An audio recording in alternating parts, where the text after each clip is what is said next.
I think it's having a horrible effect on our young people. decisions that you made that you regret in your life? What makes you happy? What is the secret behind 50 years of marriage? Mm-hmm. And we have a very large family. We have 12 children. Oh, wow. There's no other place in life where you get the same things that you get. Welcome to Detail Wizard. This week, I worked on a car that belongs to 85 years old gentleman named Don for free. In exchange, I received the most valuable life lesson from him. If you want to check out the car cleaning and Don's reaction, click the link above. I hope you can find a piece of advice for yourself. Enjoy the video. A little bit about me is I'm years old this year. I have one son.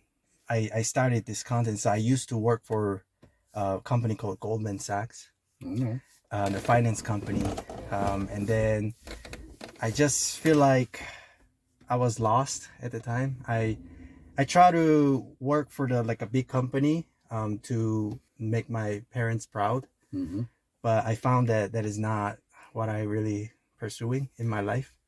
So I quit, and then I started to do car cleaning business. I found that car has a lot of people's life attached to the car. Right.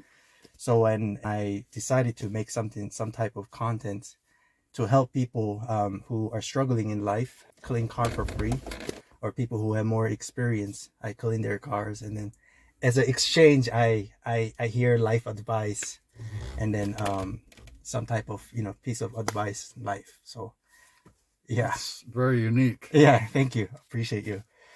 So I just wanted to ask you, like, how old are you, if you don't mind me asking? 85. 85, okay. How does it feel like to be 85? That's an interesting question. Yeah. Because I don't think like I'm 85. Okay. I still think like I'm 35 or 40. Oh, okay. At some point in life, you have to come to the realization that your body no longer functions like a 35 or a 40-year-old or even a 50. Yeah. For me, I can't speak for other people, that's kind of hard to deal with because I'm thinking about what I want to do and what I need to do and different things I want to get into, The reality is that I probably can't do those things. Yes. Because I have limitations now that I didn't used to have. Right. And what's even worse for me is that it all happened very suddenly. Because a year ago, I was still highly active. And then I had a medical incident. Oh, okay. That changed everything. I see. All at once. Yeah. The way I like to put it, all of a sudden I became an old man. I still have all the experience, which I'm very grateful for physically, because I've had a very interesting life. Yeah. But the physical part, I just can't keep up with what my brain wants to do. Yeah. And that's a little hard to deal with. Yeah. Most people who aren't in my age bracket can't really understand that because they don't have those limitations. Right. And until that becomes a reality for you, you really don't know what it's like. Yeah. So that's kind of where I am at the moment. I see. But I believe that every age, time period of life, some type of happiness that you can find. What makes you happy in your life? Absolutely. At this point in my life, what I really, really focus on is family. I see. Because I have come to learn that family's everything. There's no other place in life where you get the same things that you get from family. Yeah. A lot of people try to find that kind of joy and that kind of satisfaction in other things, but I think in the long run that doesn't work out. Right. Friends are great and everybody should have them. But friends are not family. I see. It's a totally different thing. And we have a very large family. We have 12 children. Oh, wow. And awesome. Yeah. And I was an only child. So it's been an adjustment and a tremendous learning experience for me. Yeah. And it was difficult at first. Yeah, yeah. I have learned more from having to raise a family like that than anything else in life, because you go from being self-centered to having to share and Dedicate to your family.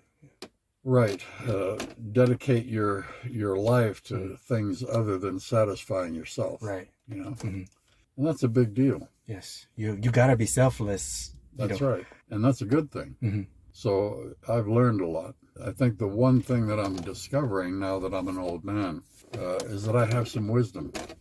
Sometimes I think people sell themselves short. I think most of us know a lot more than we think we know because we have experience. Now, it depends on the individual, I suppose, but I'm constantly discovering that I know more about things than I think I do, and I can actually talk to people or to give advice or share wisdom that I never really would have thought about. I see. But if the situation is right, then I suddenly discover, yeah, I can talk about that. I can. There are things that have happened in my life that give me experience and wisdom in that particular area. That's something that life gives it. If we're not learning as we go through life, then we really are kind of wasting time. Right. And especially with family, because it's our responsibility as we get older and gain some wisdom and experience to be able to share that in a positive way with our family. Right. And family will learn from it and then learn and teach their kids and things like that. So I think that's probably the biggest revelation that I've had getting to be as old as I am. Right. And, you know, the good news for me is that I still think young. I think that's important because it has an effect on your attitude. And your attitude about life is everything. Our only purpose here in life is to learn truth. Exactly, yeah. And be able to share that with your family and others. I see.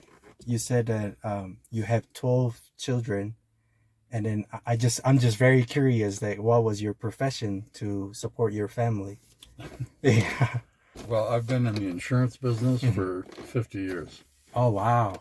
Sometimes that was good, other times it wasn't. One of the downsides of having a large family like that is that it takes a lot of time and a lot of focus in order to provide and to, just the logistics of having a family. Exactly, yeah.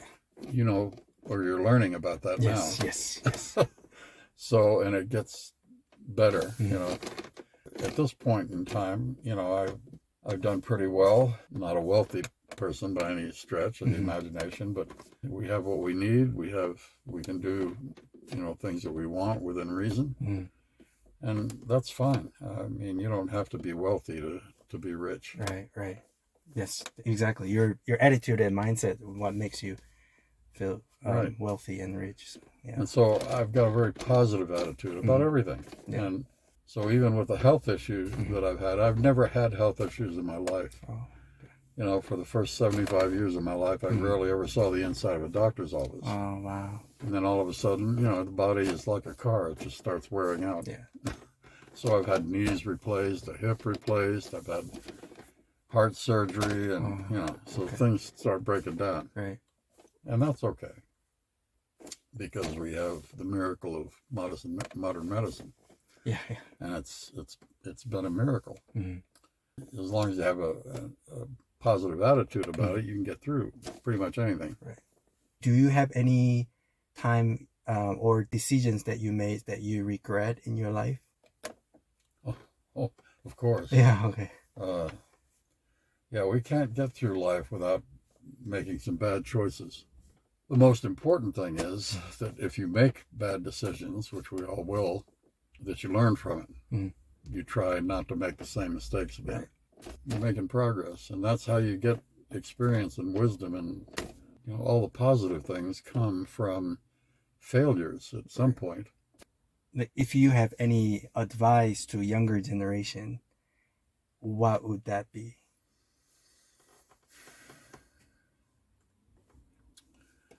Well, I've talked about a lot of it.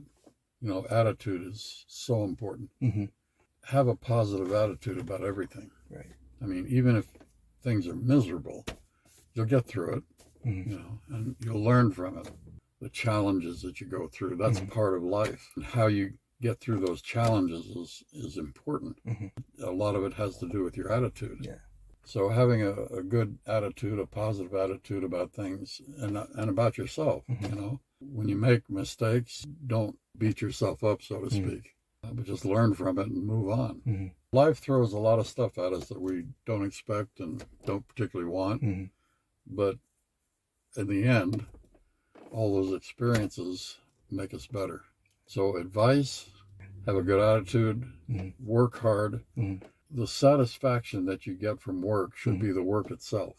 Being able to get through hard things. Yes. I could talk about experiences I've had in my life that at the time I was going through them, I thought, I'm not going to survive this, either literally or figuratively, Right. because they're very hard.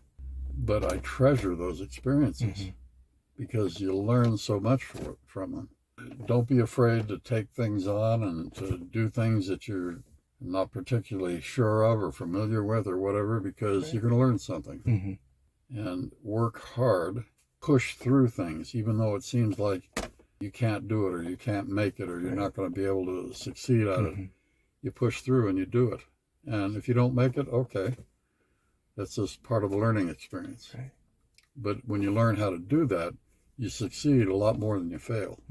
Those are the things. It's hard work, attitude, love to learn. Love to learn. Okay. Be agile. Yeah. Right. Yeah. Yeah, because life's a challenge Yes. Yes. every day. Yeah, it's like so many things changing so fast these days. The other thing I think that is most important is to always seek truth. Everything in life, we want to find out what's true, what works, what's, takes us in a positive direction. Truth never changes. It's eternal. Right. What's true today was true 100 years ago, and it'll be true 100 years in the future. That's the kind of truth I'm talking about, not, whether you answered a question right. Yeah. It's those things that endure, those things that will always work for you in a positive way. One last question, though. You have 12 children with your lovely wife right now, or? No, we have a blended family. She had 5, I had 2. Oh, okay. And then we've had 5 together. Oh, wow. Okay. How long have you been together with your? About 50 years. 50 years. Oh, wow. Okay. What is the secret behind 50 years of marriage? If you can give just advice. Tolerance, compromise, understanding. Understand that everybody's different. Yeah. Different background, different personality, Right. different experience. Most of the time, the aggravation that comes between spouses are for those reasons. Yeah. In other words, we have ways that we do things, we have things that we believe, we have traits that we learned over a lifetime based on our experience and our background. Right. Well, the person we marry has a different set. Exactly. Yeah. And so that leads to confrontation or differences, that kind of thing. Focus on the positive things. The negative things aren't going to do anything but destroy you. Yeah, fracture. Yeah. And if you focus on that, it's not going to work. Never will. Right. And the reality is that after the honeymoon is over, if you know what I mean, Yes. everybody has negatives to the other person. I see. Because we're different. We've got to accept people for who they are and where they came from and so forth and so on. I mean, there are extremes, of course, that are kind of hard to live with. Yeah. And that doesn't happen in every case. But what we have to do is look for the positive things. What brought you together in the first place? What is it you love about that person? Instead of focusing on what aggravates you. Yeah, I see. That's a great advice. Sometimes we just get too comfortable with each other and then we just forget about who they are, who you fall in love with, and think about the negative side. Right. But You get really nitpicky. yes, and then you see other people. Oh, I heard that so and so. I heard that. I think that destroys everything. Comparing, other situations and things Oh like yeah, that. So because you always see, most of the time, you see the good sides, what people want to project. yeah, you know, yeah. you don't know what goes on behind the Exactly. scenes. Right. And that's not productive. Exactly. I see. Well, thank you so much for your advice, and that's like really gold. This, for me, I was a little bit of a depressed for some time. I was just like work so hard, where I didn't know why I do this, and then I wanted to get myself out and meet new people and learn from you or other people who I came across, and yeah, it's a great time. Very unusual. Yeah, thank you. In a very positive way. Oh, is it? Okay. This is what I like about, like you mentioned that you don't like Facebook, and because there are so many negative things and aspects. I think it's having a horrible effect on our young people. Oh yeah, I agree. Because it's too easy for people to be destructive and negative anonymously. Right. And so they feel like they can just do or say anything they want. And it just hurts people. Right. It is. And there's no way to control it. No responsibility. That's right. It's a speech of freedom to speak without the responsibility. So it can. Exactly right. Yeah, it can hurt people. So. I think there are better ways to communicate, like face to face. Face to face, yes. Yeah. So thank you so much. Yeah. Thank you. Yeah. It's great to meet you. Yeah, good to meet you too. Yeah.